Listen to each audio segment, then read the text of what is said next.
Ya chicos, en ciertos tipos de células, otra vez traemos aquí al tema, las células nerviosas tienen la capacidad no solamente de generar un potencial de acción, sino que también tienen la capacidad de propagar este potencial.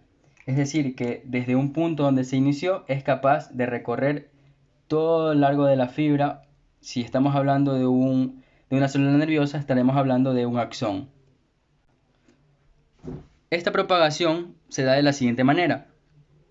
Un estímulo es dado en un punto de la membrana, un punto aleatorio, cualquier punto de la membrana.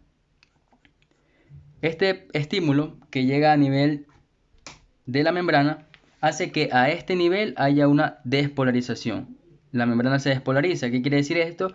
Que los canales de sodio se abren y el sodio comienza a ingresar a la célula, ¿sí? Todo el sodio entra al espacio intracelular.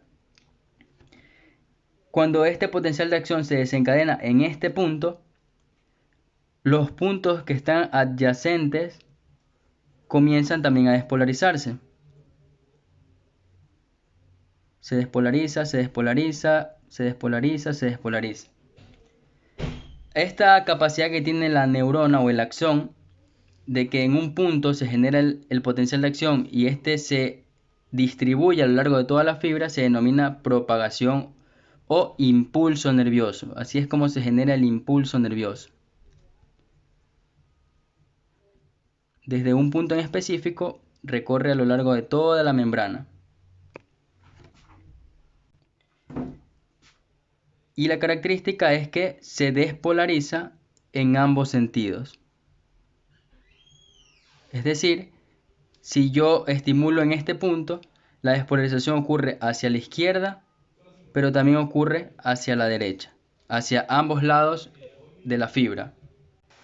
Gracias a todo este proceso es que nosotros podemos determinar que una neurona puede propagar un impulso nervioso desde su cuerpo hacia su axón y posteriormente pasará pues a sus demás ramificaciones y llegar al músculo efector.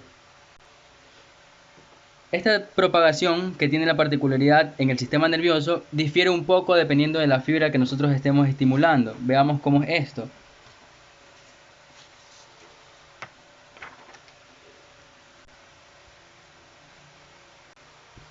Bien, de un lado tendremos a las fibras mielinizadas, que son las fibras más grandes, mielinizadas. Y del otro lado tendremos una fibra común que no tendrá mielina.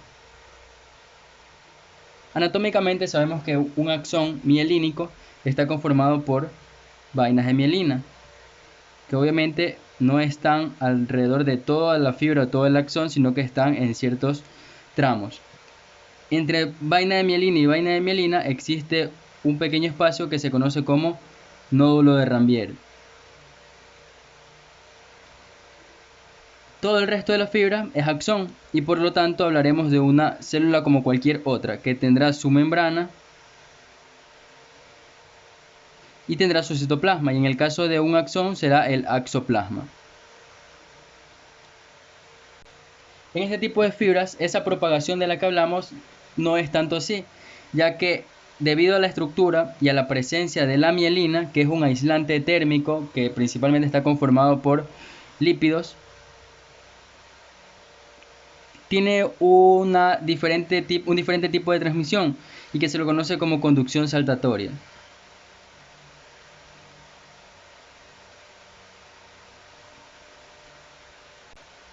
Hagamos un esquema. Si nosotros más o menos cortáramos una fibra por la mitad y la viéramos, tenemos entonces aquí la mielina y el resto pues será todo lo que es el fibra y el axón. Entre mielina y mielina el nódulo de Ranvier. ¿Cómo va esto?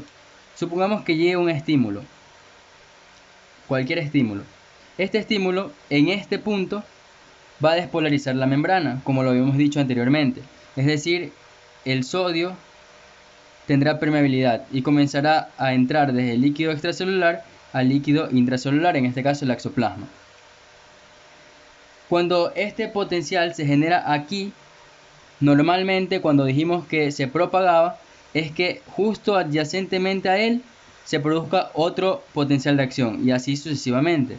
En el caso de los axones mielinizados, no ocurre esto, puesto que la presencia de la mielina actúa como un aislante. Dijimos que estaba conformado por lípidos. A este nivel, los electrolitos o su difusión es nula. Es decir, a este nivel no existe una difusión de iones por la presencia de las vainas de mielina. Sin embargo, en los lugares donde no existe una vaina de mielina, el potencial de acción puede ejercerse y aquí sí habrá una difusión de iones y por lo tanto el sodio sí va a entrar para despolarizar la membrana. Por lo tanto, la conducción que se ejerce en una fibra mielinizada será desde un nódulo de Rambier, un potencial de acción se genera en un nódulo e irá hacia el siguiente nódulo de Rambier, porque es el único lugar en donde se puede dar el intercambio de iones, en ningún otro lugar de la célula. A pesar de que en los lugares donde existe mielina no hay intercambio de iones, gracias a los lípidos, ese impulso o ese estímulo que se generó ahí es capaz de transmitirse. Sí se transmite a través de los lugares donde hay mielina, pero solo ocurre despolarización a nivel de los nódulos de Rambier. Tengan muy en cuenta eso. Solo ahí se produce la despolarización. Y de esta manera va saltando de nódulo de Rambier a nódulo de Rambier a lo largo de toda la fibra y por eso se lo denomina conducción saltatoria. Una de las ventajas principales de esta conducción saltatoria es que si no ocurre despolarización de forma adyacente y solamente ocurre entre nódulo y nódulo, hace que la velocidad de conducción sea mucho mayor. Tanto así que hay fibras que pueden conducir el estímulo a 100 metros por segundo. Gracias a estas vainas y gracias a que el potencial de acción solo ocurre en determinados puntos, no en varias paradas. Además, la otra ventaja es que gracias a que no ocurre asimismo potenciales de acción seguidos, la energía es ahorrada. Se gasta mucho menos energía. ¿Y a qué me refiero con ahorrar energía? Recuerden que en cada despolarización los iones se alteran, las concentraciones se alteran. Y la encargada de volver a formar el potencial de membrana normal es la bomba de sodio y de potasio. Y la bomba de sodio y potasio utiliza energía en forma de ATP. Por lo tanto, si nos damos cuenta, sí está ahorrando energía en realidad. Muy diferente ocurre en las fibras no mielinizadas. Una fibra no mielinizada puede ser una terminación nerviosa del tipo C. Estas fibras no tienen mielina. Por lo tanto, si no tienen mielina, el potencial de acción que ellas van a ejercer será de forma adyacente, va a ser una propagación adyacente. Y en estos casos, entonces la velocidad de conducción ya no será igual. La velocidad de conducción será mucho menor. Obviamente teniendo en consideración o comparando con las fibras mielinizadas. Y con respecto a la otra ventaja de las fibras mielinizadas, pues aquí obviamente la energía no se ahorra. Es decir, se gasta mucho más energía. Por el mismo mecanismo, por la bomba de sodio y potasio. Como esta tiene que actuar en cada punto donde se despolariza, entonces se gasta energía en forma de ATP. Las fibras más lentas de este tipo puede llegar simplemente a un 0.25 metros por segundo. Aún así son súper rápidas, solo que en comparación con la transmisión la transmisión de conducción saltatoria es una comparación abismal, es muy grande. ¿Cómo le damos aquí una aplicación clínica, una aplicación médica? En ciertas patologías, como por ejemplo la esclerosis múltiple. En esta patología lo que ocurre es que hay una degeneración mielínica.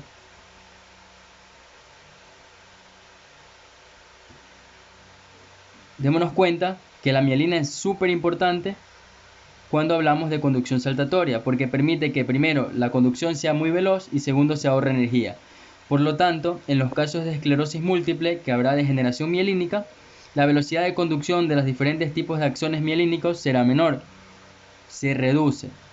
Y si se reduce la velocidad de conducción, todas las funciones que están regidas por el sistema nervioso, por lo menos las que estén en relación con un axón mielinizado, estarán deficientes. ¿Sí? Lo mismo con el ahorro de energía, es decir, habrá un gasto elevado y por lo tanto puede haber fatiga. Conclusión, una esclerosis múltiple puede afectarme de la siguiente manera. Si ya no tengo mielina, el potencial de acción que antes era saltatorio y solo ocurría en determinados puntos comenzará a ocurrir muy seguido, ya que esta mielina, por ejemplo, se va y queda disponible para intercambio de iones, ese fragmento de axón. Y como queda disponible, entonces se utiliza.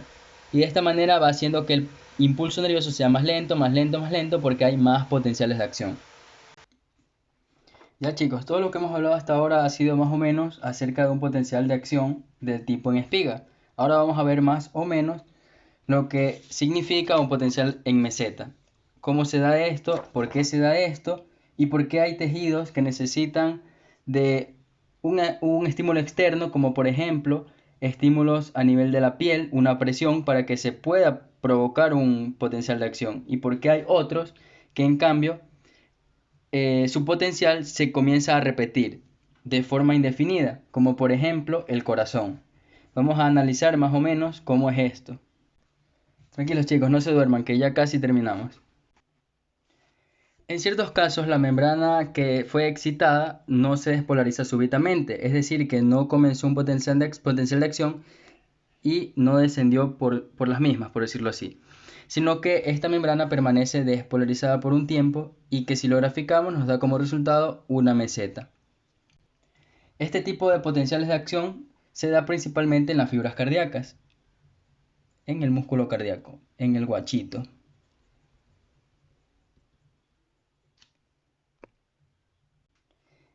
Normalmente un potencial de acción dura 0.1 a 0.2 segundos en los que son del tipo de espiga, pero en el caso de los tipos de meseta, como en el caso del músculo cardíaco, el potencial de acción suele durar entre 0.2 y 0.3 milisegundos. Si se dan cuenta, es 0.1 o 0.2 milisegundos más, es decir, que la contracción es mucho más sostenida, ya que el potencial de acción dura un poco más.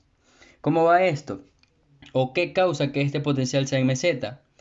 Primero, van a actuar los canales de calcio. Hasta ahí es muy similar, ya que los canales de sodio, ya que los canales de sodio en los tipos de espiga también se abren al inicio. Es decir, en la fase de despolarización, los canales de sodio se abren y dejan ingresar el sodio a la célula para llegar hasta un umbral de menos 65 milivoltios para que la célula pueda comenzar a producir el potencial de acción. Y dos, actúa un tipo de canal especial que ya lo habíamos mencionado anteriormente, que son los canales tipo L y que principalmente son para el calcio.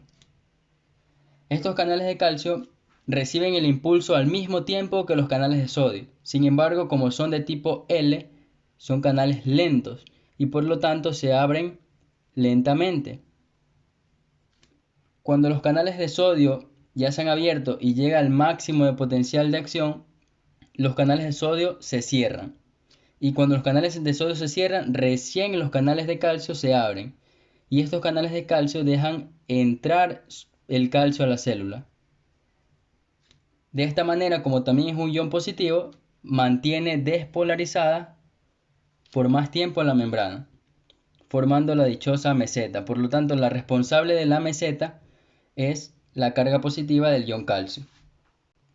Como resumen, decimos que el canal de sodio origina la espiga y el canal de calcio origina la meseta.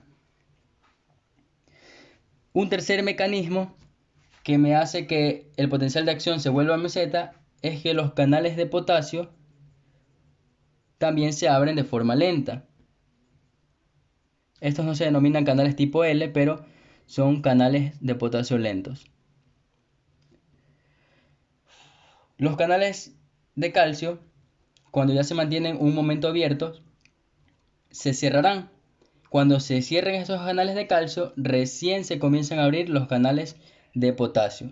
Y cuando se abren los canales de potasio y ya están cerrados los de calcio y hace rato se cerraron los de sodio, la meseta va a desaparecer y por lo tanto el potasio provoca la repolarización de la membrana. Hasta ahí estamos clarísimos, pero ahora, ¿cómo se producen las contracciones rítmicas del corazón? ¿Por qué se dan estas contracciones rítmicas? Pues veamos, el corazón no es el único órgano que tiene ritmicidad o que es un tejido excitable. Otros tejidos excitables también son el intestino, por ejemplo. Tenemos al corazón, al intestino y, por supuesto, al sistema nervioso. Cuando hablamos del intestino, estaríamos hablando de el peristaltismo. Y cuando hablemos del sistema nervioso, por supuesto, estaremos hablando de uno de los procesos básicos del metabolismo, como por ejemplo la respiración. Nosotros no dejamos de respirar, es un ciclo continuo. El corazón es el latido. ¿Cómo es esto entonces? Normalmente se necesita un proceso de reexcitación y que la membrana siempre sea permeable tanto al sodio como al calcio. Recuerden que estamos hablando del músculo cardíaco. Tomemos en ejemplo otra vez el músculo cardíaco. Si queremos que el corazón se contraiga de forma continua, siempre debe estar abierto el canal de sodio o el canal de calcio. En los casos del corazón, sabemos que no necesita de una fuente externa para comenzar a contraerse, sino que tiene un propio sistema que es el sistema cardionector. El principal nódulo que se encarga de regular todo esto es el nódulo sinusal. Y resulta que el nódulo sinusal tiene un potencial de membrana de aproximadamente menos 60 a menos 70 milivoltios. Si nos damos cuenta, es un potencial un poco menos negativo de lo que era un menos 90 milivoltios, solo en el nódulo sinusal. Estas células del nódulo sinusal, como tienen un potencial mucho menos negativo, siempre van a estar dejando fluir sodio y calcio, porque el sodio y el calcio podrán pasar con total libertad a través de sus canales. ¿Por qué es esto? Porque si se dan cuenta, ya que el potencial es menos negativo, no tienen la capacidad de mantener cerrados los canales de calcio y de sodio. Entonces este circulará como Pedro por su casa, literalmente libre. Entonces ocurre lo normal, el proceso de despolarización. El sodio y el calcio comenzarán a entrar por sus respectivos canales, haciendo que en un momento dado la membrana pueda alcanzar el dichoso umbral. Es mucho más sencillo que una membrana que tenga de menos 70 milivoltios de potencial de reposo llegue al umbral, ya que únicamente le faltan menos 15 milivoltios o menos 15 milivoltios para poder llegar al mínimo, que sería menos 65 milivoltios. Es decir, con una poca entrada de sodio y de calcio, unos pocos iones que atraviesen la membrana, alcanzarán el umbral y con eso comenzarán el potencial de acción de siempre. Es decir, continuarán con el impulso o el estímulo hacia las demás células cardíacas y ocurrirá lo de siempre, entrada de sodio y posteriormente la salida del potasio en las demás células cardíacas que no sea el sistema cardionector y en particular el nódulo sinusal. Una vez que se ha despolarizado la membrana, pongamos acá en este grafiquito, el sodio entra, se genera el potencial de acción en el nódulo sinusal y de ahí se distribuye a todas las demás células. Obviamente entrará el calcio luego por sus canales lentos de calcio y por último saldrá el potasio. Pero ¿por qué se da esta ritmicidad? O sea, no entiendo todavía, me han de decir. Claro, es que cuando ocurre la repolarización de la membrana, la conductancia del potasio aumenta. Es decir, el potasio que está dentro de la célula, para volver a su negatividad interna, hace que salga. Pero estos canales se mantienen abiertos por mucho más tiempo. Al mantenerse por mucho más tiempo, en la célula ocurre un periodo de hiperpolarización. Y este periodo de hiperpolarización hace que la célula no sea excitable, no haya excitabilidad por nada del mundo. Recuerden, El nódulo sinusal tiene la capacidad de dejar fluir iones sodio y calcio de manera libre, por lo tanto alcanzará el umbral cada cierto tiempo, es decir, cada que termine un potencial de acción. Pero ¿por qué no se genera enseguida? Es decir, ¿por qué el corazón late a un tiempo, se detiene por un momento y nuevamente otra vez provoca el latido? Obviamente esto solo sería capaz de revisarse en aparatos especiales que vean en milisegundos. Pero esto ocurre, el corazón no late de forma constante, o sea, no genera potenciales seguidos, sino que hay un pequeño periodo en el cual el corazón deja de latir y otra vez genera otro latido. Y es por esta razón, porque cuando ocurre el potencial de acción en el nódulo sinusal, genera que se contraiga el corazón, pero cuando termina el latido completo, la conductancia del potasio, que aumenta demasiado, hace que se hiperpolarice la membrana. Por lo tanto, no la hace excitable. Y aunque el sodio y el calcio sigan entrando de forma libre en el nódulo sinusal para generar otro impulso, o sea, otra contracción, no se va a poder excitar por este periodo de hiperpolarización. Es decir, el potasio nuevamente toma las riendas y es el principal electrolito también a nivel del corazón. Es el que controla prácticamente el latido cardíaco. Obviamente también importante el calcio, pero en este momento hablaremos de la importancia del potasio. Y ahí ustedes dirán, bueno, y está en estado de hiperpolarización, pero ¿cómo nuevamente vuelve a un potencial de membrana normal para que otra vez estos iones puedan provocar un potencial de acción? Y es que aquí otra vez actúa nuestra amiga,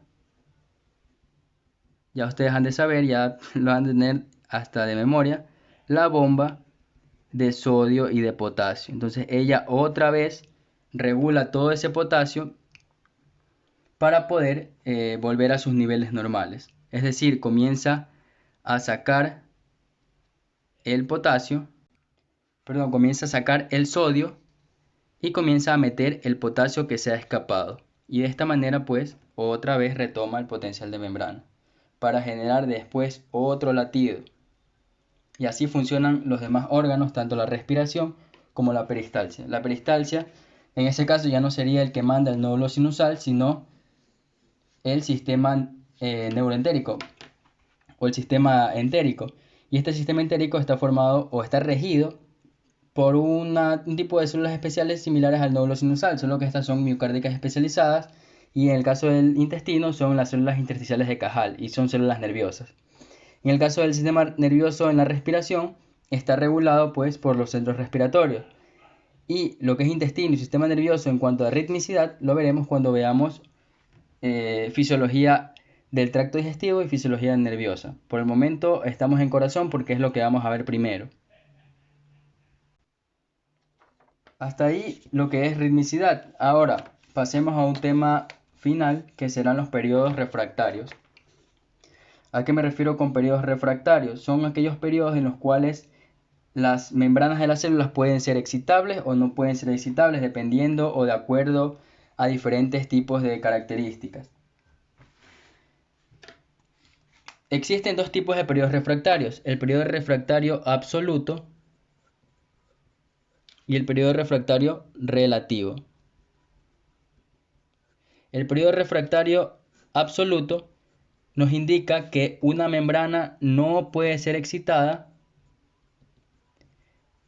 con ningún estímulo, sea este intenso, sea este poco intenso, sea este prolongado o no sea prolongado. Y por el contrario, el periodo refractario relativo nos indica que la membrana no es excitable, pero la membrana sí puede despolarizarse, o sea, sí puede ser excitada. ¿Cuándo? Primero, cuando un estímulo es intenso, lo suficientemente intenso para desencadenar otro potencial de acción. Y cuando el tiempo que este estímulo dure sea mucho mayor, o sea, muy prolongado, a pesar de que no sea tan intenso. El periodo absoluto va desde que los iones de sodio comienzan a entrar en la célula, es decir, desde que ocurre despolarización, hasta que casi termina la repolarización. Todo ese periodo de tiempo es periodo refractario absoluto. Y aunque yo le dé estímulo, estímulo, estímulo, no hay ninguna respuesta. El periodo refractario relativo es casi al final de la repolarización, o sea, repolarización final. Y aquí sí, a pesar de que se dice que no es excitable, pero si yo tengo un estímulo suficientemente fuerte o un estímulo por un tiempo prolongado, aunque no sea tan fuerte, es capaz de este potencial de acción, antes de comenzar a terminar, se genere otro potencial de acción, más o menos de esta manera. No termina bien uno y comienza otro. Esto puede ocurrir también en el caso de los potenciales de acción en meseta. Por ejemplo, si yo tuviera aquí una meseta, todo el periodo refractario absoluto sería cuando entran los iones de sodio, es decir, la primera espiga, la meseta también y parte de la repolarización rápida. Y la última parte de repolarización sí podrá ser excitada, siempre y cuando haya el estímulo y sea prolongado. Y aquí se generará otro latido cardíaco, si fuera el corazón. Y a ese latido que se generó primero y que no terminó porque se generó otro en el camino, en el periodo refractario relativo, se lo conoce como extrasístole.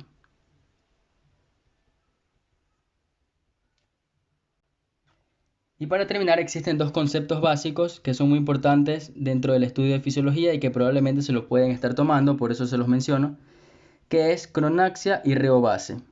Básicamente es casi lo mismo que hemos dicho, pero esta vez le ponemos término. Cronaxia significa que el estímulo es intenso, pero que el tiempo es escaso, es corto, pero aún así pueden generar un potencial de acción.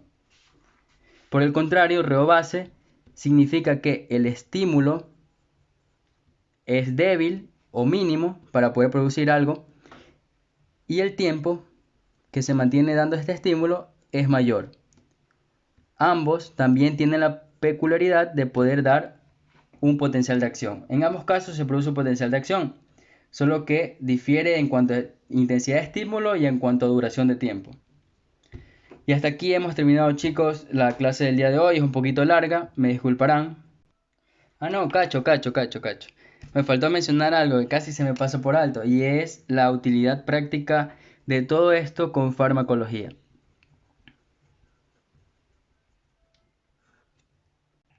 Estamos hablando en general de todo, es decir, del potencial de acción.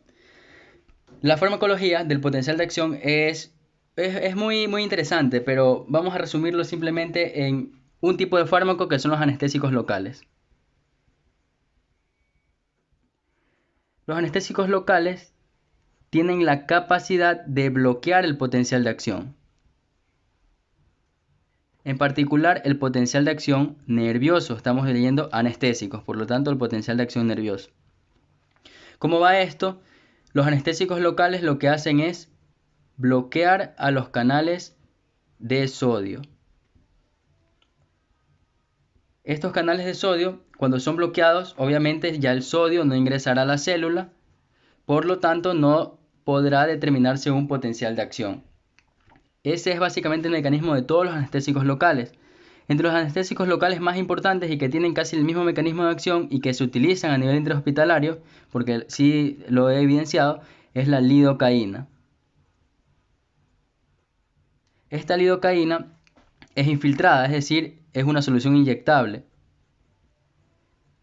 En los casos de heridas, por ejemplo, se inyecta un poco de lidocaína en los bordes de las lesiones para poder reducir el dolor y de esta manera pues tratar al paciente.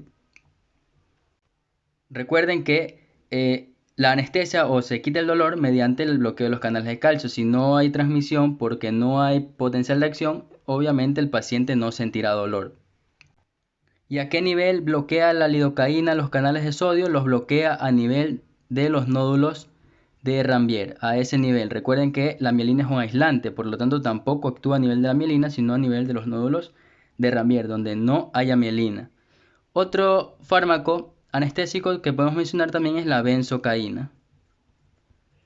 Y por último, uno más, como la procaína. Todos tienen la misma acción, el mismo mecanismo, todos bloquean los canales de sodio. Ahora sí, chicos, hemos terminado con la clase del día de hoy.